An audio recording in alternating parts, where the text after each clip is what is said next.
Everyone இது பார்த்தீங்கன்னா டைக்கின் inverter PCB board தான். இது இன்டோர் பிசிபி, இது அவுட்டோர் பிசிபி.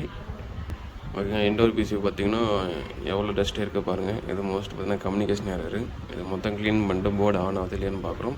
அதே பட்சத்தில் போர்டு ஆன் ஆகணும்னா என்ன ஃபால்ட்டுன்னு ரெக்டிஃபை பண்ணிட்டு ஃபைனல் டெஸ்ட் வரையும் நம்ம செக் பண்ணி கொடுக்கணும் கஸ்டமருக்கு. ஸோ அது மாதிரி செக் பண்ணி கொடுக்க முடியுமா இல்லையான்னு பார்க்க போகிறோம்.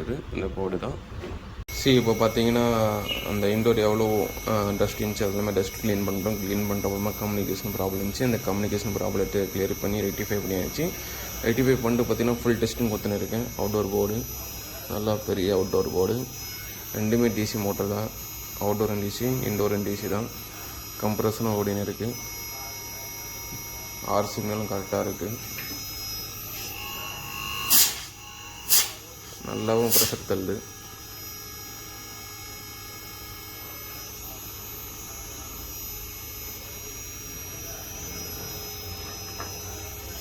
அதே மாதிரி இப்போ என்ன எரர் கோடு இருக்கான்னு பார்க்குறோம்.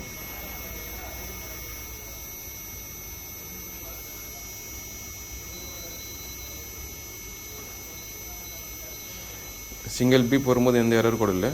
எப்போ டபுள் பீப் வருதோ அப்போ தான் எரர் கோடு இருக்குன்னு. ஓகே, நம்ம டபுள் பீப் வரும்போது எரர் லாக் ஆகிடும். அப்போ என்ன எரர் வச்சு நீங்கள் பார்த்துக்கலாம்.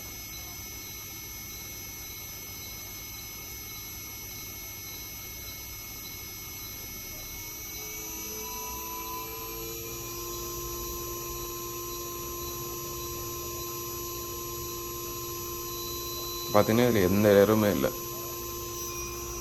போர்டு பக்காவாக ரெடி ஆகிடுச்சு. எந்த பிரச்சனையும் இல்லை. அப்போ எடுத்துன்னு போயிட்டு நம்ம கஸ்டமர் பிளேஸில் அப்படியே ஃபிட் பண்ணால் போதும், ரன் ஆகிடும். கம்ப்ரஸரும் ஃபஸ்ட்லேருந்து செகண்ட் ஸ்பீடு போயிருக்கு. இன்னொரு ஸ்பீடு இருக்குது. இதில் பார்த்தீங்கன்னா கம்யூனிகேஷன் கரெக்டாக நடக்குதுன்னு தெரியும். கம்யூனிகேஷன் எப்போவுமே இந்த மாதிரி ஃப்ளெக்சுவேஷனில் தான் நடக்கணும். அதே மாதிரி ஹை வோல்டேஜ் கூட இருக்காது. மோஸ்ட்டாக டெஸ்ட்டை வச்சு பார்ப்பாங்க. டெஸ்ட்டில் இந்த மாதிரி 14 வோல்ட்டு 25 வோல்ட்டெல்லாம் தெரியவே தெரியாது. பட் நீங்கள் கிளாமீட்டரும் மல்டிமீட்டரும் இருந்துச்சுன்னா எப்படி ஃப்ளெக்சுவேஷன் நடந்தால் கம்யூனிகேஷன் நடக்குதா இல்லையான்னு உங்களுக்கே ஒரு கான்ஃபிடென்ட் வந்துடும்.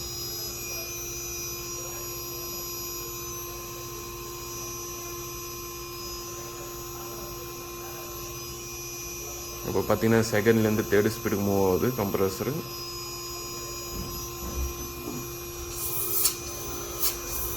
நல்லாவே செட் பண்ணுது. நல்லாவும் ப்ரெஷர் தள்ளுது. இதுக்கு பார்த்தீங்கன்னா 110 ஏசியோட பிசிபி போர்டு.